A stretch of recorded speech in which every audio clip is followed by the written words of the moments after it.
Nós, em 9 minutos, hoje, damos continuidade à conversa com o professor de cybercultura e mídia ativista Fábio Malini. Desde ontem estamos conversando a respeito dos acontecimentos recentes que impactaram o Brasil e, inclusive, estão produzindo uma profunda reflexão a respeito de o que está mudando no Brasil e se nós estamos realmente tendo a percepção exata do que está acontecendo.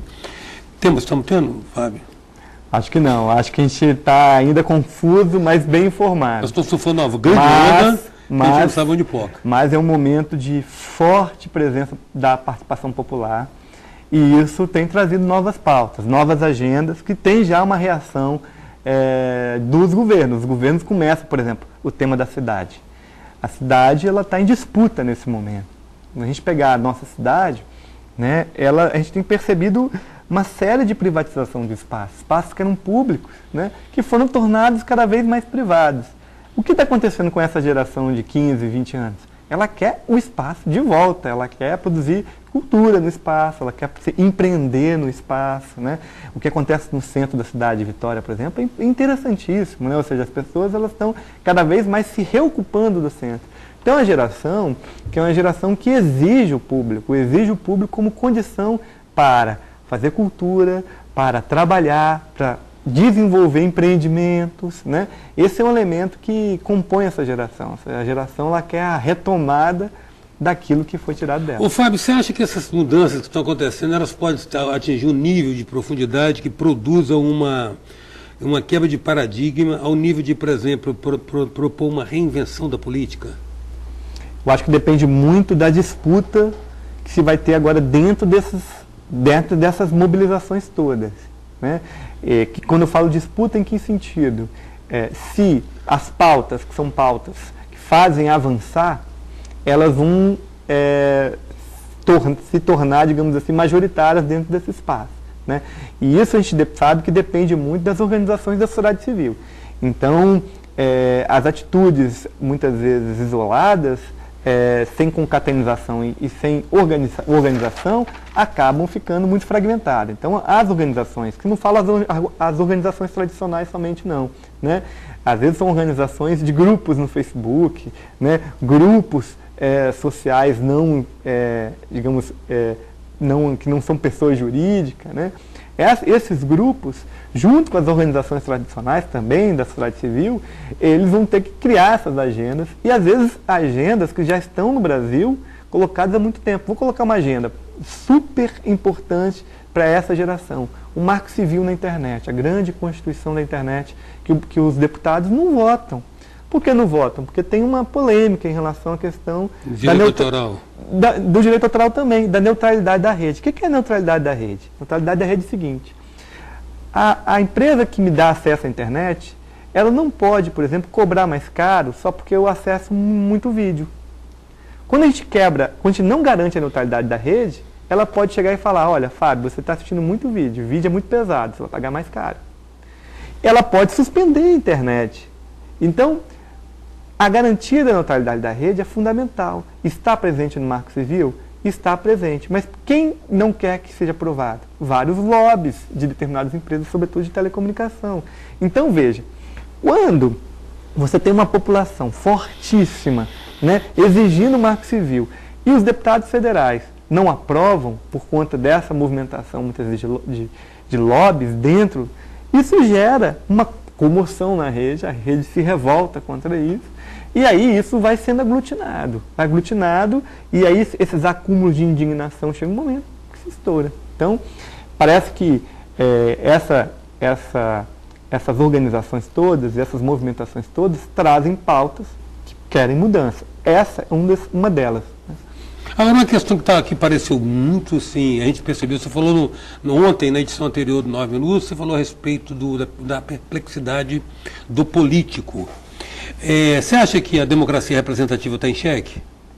Acho que a representação política que nós conquistamos a partir das diretas, que nós validamos com a nossa Constituição de 88, embora a Constituição de 88 ela abra a possibilidade da participação popular, né, a partir de diferentes mecanismos, mas a gente sabe que a representação política, ou seja, votar em alguém e alguém nos representar, virou objeto de contestação. Aliás, virou até slogan, até digamos assim, um bordão de internet. Não, o não me representa, ou ele me representa. Por que virou bordão? Porque quando o negócio chega a virar bordão, é porque realmente virou muito popular. Porque os políticos, eles de certa maneira, criaram, a partir de uma certa espetacularização das próprias campanhas políticas, uma relação de que era um certo tipo de convencimento em cima de um certo tipo de marketing que dava garantias para a perpetuação do mandato político. Então, de pouco em pouco tempo, esse político vinha com a mesma conversa de sempre. Padrão de abordagem. E aí era eleito e ele se convenceu de que aquilo realmente é a maneira de se fazer política com a população. Uhum. E o que a gente está vendo é que não é. Ou seja, as pessoas elas têm pautas, as pautas estão bem definidas, e elas não querem temas como cura gay, por exemplo. Sabe? Elas querem que isso é vexaminoso. Né? Mas veja, isso é um sintoma da própria momento que a política vive, digamos assim, esse deserto de possibilidades de construção de política. O que é um político? O político é que ele coloca questões para a sociedade. Se ele não está ouvindo a sociedade e para colocar questões, ele fica com questões que são absolutamente dissociadas de um plano real, popular. Então, acho que o que a gente está em xeque é esse modelo de representação. Não é que a democracia representativa deve ser destruída, não é que o Congresso deve ser eliminado, ao contrário. A questão é necessário que hoje os políticos tragam questões e não tenham medo, né, de ter posições políticas que muitas vezes eram consideradas impopulares. Fábio, você estava falando a respeito de talvez mudar o modo como se faz a representação política e da maneira atual, com o discurso unilateral dissociado da pauta da comunidade, não funciona mais. Né? Mas veja bem, há sempre um argumento de que quem estará no Congresso tem legitimidade e, de uma certa maneira, quem estará no Congresso é um corte da sociedade. Aquelas pessoas que estão lá foram escolhidas e, mais do que isso, elas representam por amostragem essa sociedade em que eles se colocam lá, né? Mas ao longo do tempo vem esse desencanto, essa sensação de que o representante passa a representar a si, não mais o representado. Olha só o que acontece no Brasil. 20% dos deputados federais foram eleitos com seus próprios votos. Ou seja, a grande maioria só foi eleito graças ao voto do outro. Da legenda, o voto da legenda, que é uma deformação. Uma deformação. Então, o que é isso? Ou seja, isso significa que não tem nem legitimidade. O sistema, né, já mostra que quem é votado, né, ele não consegue ter um mínimo, digamos assim, de votação, né, senão a partir de soma de outros. E aí o que acontece? Há uma série de práticas viciosas, como aluguel de legenda, e essas práticas viciosas antes ficavam no mundo da política. Hoje a pessoa que está, às vezes, dentro do próprio partido, chateada com o partido, ela vai na internet e divulga tudo. Ou a mesma imprensa tem feito um trabalho até consistente em relação a essas questões. Então isso é para ver como a gente tem um próprio sistema que a gente precisa remodelar esse sistema. Ao mesmo tempo, esse sistema ele precisa de muita transparência. Um dos elementos que é muito criticado e trazido pela essa massa toda é transparência. Por exemplo, como é calculado a tarifa, por exemplo, de ônibus? Isso é uma pergunta no Brasil inteiro, não é uma pergunta só de Vitória, no Brasil inteiro. E hoje essa geração, ela tem tantas ferramentas, que ela possibilita hoje fazer uma mineração de dados, como que se diz, para tentar entender as relações. Então, por exemplo... Inclusive hackeando, né? Hackeando. O hacker, né, significa o quê? É sempre você inventar alguma coisa, dar uma invenção nova para alguma coisa. É a raiz do hacker, inventar coisas novas. Então, a gente, por exemplo, hoje consegue pegar e exigir também essas informações e começar a trabalhar em ferramentas de extração, mineração de dados, visualização de dados e pegar relações. Hoje é possível, por exemplo, e coordena um laboratório que exatamente faz isso, a gente vai fazer agora no próximo semestre, uma espécie de devassa dos dados. O que significa essa devassa dos dados? A gente hoje pode pegar todas as planilhas de quem são os financiadores de campanha, por exemplo, dos políticos, e fazer a relação entre um e outro, que é um grande mapa, uma grande teia de relação.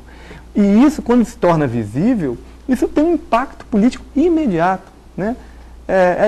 tem situações que a gente vive hoje no país em relação à transparência que são sui generis. Por exemplo, o poder judiciário é um poder que tem um dos poderes que menos aplicam leis de acesso à informação. Hoje, para você pegar um processo, você recebe em PDF, que é um arquivo que você não consegue fazer muita coisa, senão com a ajuda do hacker, que transforma isso em planilhas, tabelas, que você entra no sistema e consegue minerar o dado.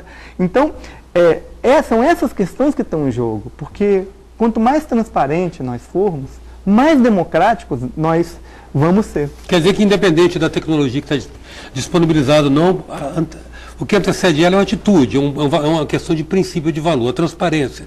Vamos pegar o pedágio da Terceira Ponte, vamos pegar o contrato da Rodossol, no caso aí, devassar esse contrato, estabelecer se ele tem qual digamos, a licitude, né, ou a validade que ele tem. Se isso for exposto, né, a menos que não tenha razão, a menos que tenha razões para não ser exposto. Aí tem isso, ou seja, o fato de você disponibilizar uma informação significa que você está com uma atitude democrática para ser transparente. A partir do momento que você disponibiliza meia informação, ou seja, isso já é alguma coisa para se questionar. Suspeito. E quando você não disponibiliza nenhuma, aí pior. Agora, Fábio, infelizmente nosso tempo está encerrando, certamente em outras oportunidades gostaria de tê-lo aqui, para a gente prosseguir produzindo, mastigando reflexões, né? Porque a gente não está tentando, nós estamos um pouquinho apalpando um momento extremamente rico. Né? Agora, nós temos uma conta hoje de 260 milhões ou 270 milhões de celulares no Brasil, para uma população que está chegando a 200 milhões. Em tese, é uma das ficções estatísticas, é a média, né? Média é uma ficção estatística, né? A cabeça no forno e o pé na geladeira não vai dar temperatura média no umbigo, né? Mas uma das suposições é que, teoricamente, todo brasileiro hoje está conectável. Se está conectável, a informação pode fluir no sentido dele emitir informação e receber informação. Ele pode se manifestar. Você acha que isso pode trazer alguma nova contribuição para a nossa democracia? Eu acho que a gente, sim, tem vivido esse processo de mediatização do eu, né? As pessoas têm o celular ele já deixou de ser só telefone, né? Ele até telefona, Ele até telefona, né? Ele hoje é uma mídia. E essa mídia é uma mídia que entra em todos os cantinhos.